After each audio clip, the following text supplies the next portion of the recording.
최근 주호민이 본인의 자폐 아들 학대를 주장하며 특수반 교사를 고소해 화제를 모았던 가운데 해당 피고인의 경위서가 나오자 관심이 쏠리고 있습니다. 한 매체는 유명 웹툰 작가 A씨가 자신의 아들을 학대한 혐의로 특수반 교사를 신고했다고 보도했습니다. 기사에 따르면 경기도의 한 초등학교 특수반 교사가 웹툰 작가 A씨의 자폐 아들 B군을 학대한 혐의로 직위해제, 현재 재판을 받고 있는 것으로 알려졌습니다.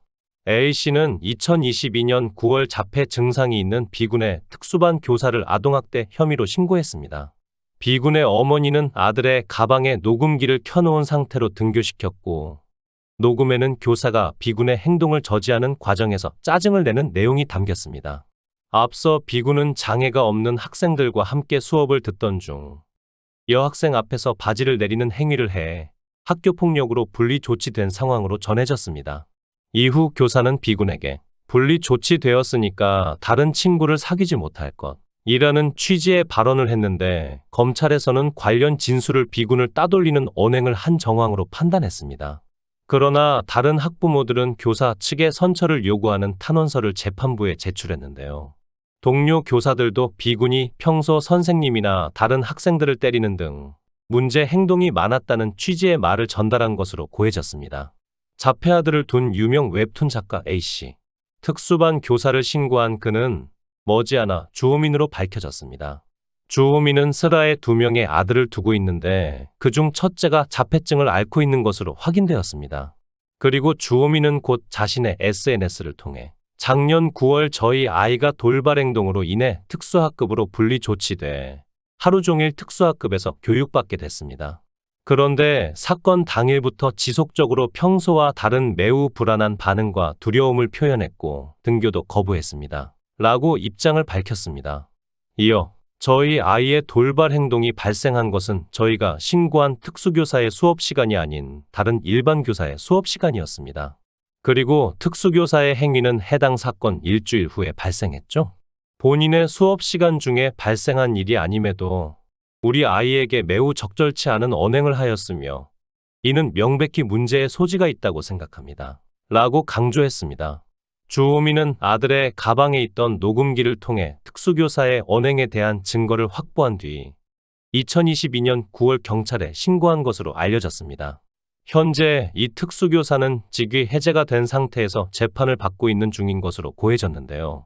주호민은 이에 대해 초등학교 2학년인 발달장애 아동 특성상 정확한 의사소통이 불가능했고 특수학급에는 장애아동만 수업을 받기에 상황을 전달받을 방법이 없었지만 확인이 필요했다고 주장했습니다. 또한 녹음에는 단순 훈육이라 보기 힘든 상황이 담겨 있었다고 했는데요. 주관적 판단이 아닌 객관적 관점에서 문제가 있는지를 판단하고자 5명의 변호사 및 용인경찰서 아동학대 담당관과 상담을 거쳤다고 합니다. 자신들은 경찰 신고보다 학교 차원에서 문제를 해결하고 싶었지만 정서적 아동학대의 경우 교육청 자체적으로 판단하여 교사를 교체하는 것은 어렵고 사법기관의 수사 결과에 따라서만 조치가 가능하다는 답변을 받게 되어 신고하게 되었다고 주장했죠. 추가로 주호민은 저희 아이가 친구들에게 돌발 행동을 한 부분에 대해서는 지금도 진심으로 죄송한 마음입니다. 저희는 돌발 행동이 있을 때 상대 아동 및 부모에게 적극적으로 사과하고 용서를 구하려 노력했습니다. 해당 교사의 직무가 정지돼 다른 학부모님들께 큰 고충을 드리게 되어 괴로운 마음뿐입니다. 그래서 탄원도 하셨을 거다. 이해한다.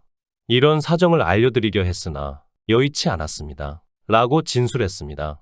그러면서 현재 관련 사안은 재판이 진행되고 있는 상황인 만큼 교사의 행위가 정당한 훈육이었는지 발달장애 아동에 대한 학대였는지 여부는 재판 결과가 나올 때까지 기다려주시면 감사하겠다고 부탁했습니다. 주호민의 입장만 들어보면 여론이 그의 편으로 돌아설 법했습니다. 허나 역시 양측의 말은 모두 경청해봐야 하는 걸까요? 주호민에게 신고당한 해당 특수반 교사의 경위서가 공개되어 세간의 이목을 집중시켰습니다. 관련 교사의 경위서에는 사건은 2022년 9월 5일 통합학급에서 학교폭력 사건이 발생하면서 시작되었습니다. 라고 적혀 있었습니다. 통합학급 수업 도중 주호민의 아들이 갑자기 여학생 앞에서 바지를 내리는 행동을 했고 여학생은 큰 충격을 받아 등교를 거부하며 학폭 사안으로 접수가 되었다고 전했는데요.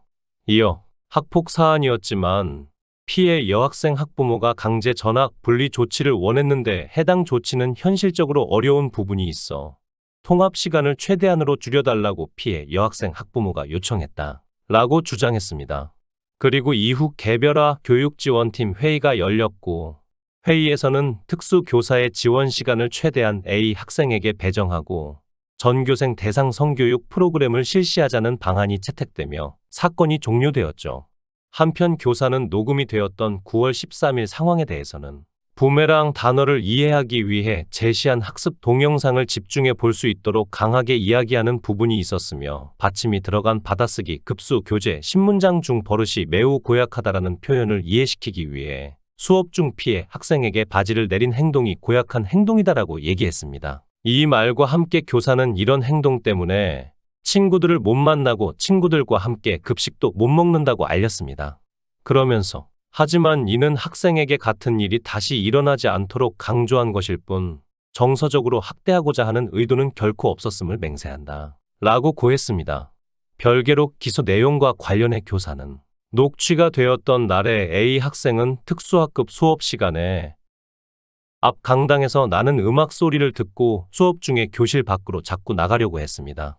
저는 그런 A 학생을 나가지 못하게 막으면서 수업 중 교실을 나갈 수 없음을 반복적으로 인지시키기 위해 노력했죠. 교실 밖으로 뛰쳐나가려는 학생의 행동을 제지하기 위해 단호한 어조로 나갈 수 없음을 이야기했습니다.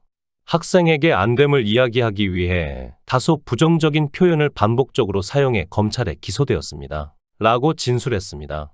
학생에게 한 말들은 너 교실에 못 가. 친구들 얼굴도 못 봐. 왜 못 가는지 알아? 등의 표현이었는데요.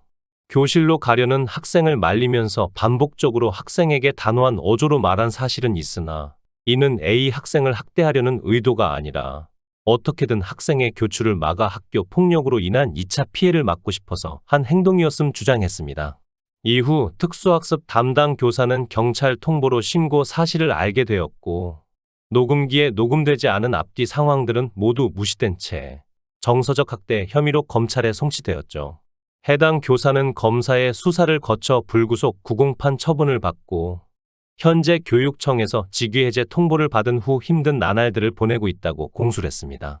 끝으로 교사는 제가 했던 말에서 다소 과장되거나 반복적으로 표현된 부분이 있었다는 점을 저도 알고 있습니다.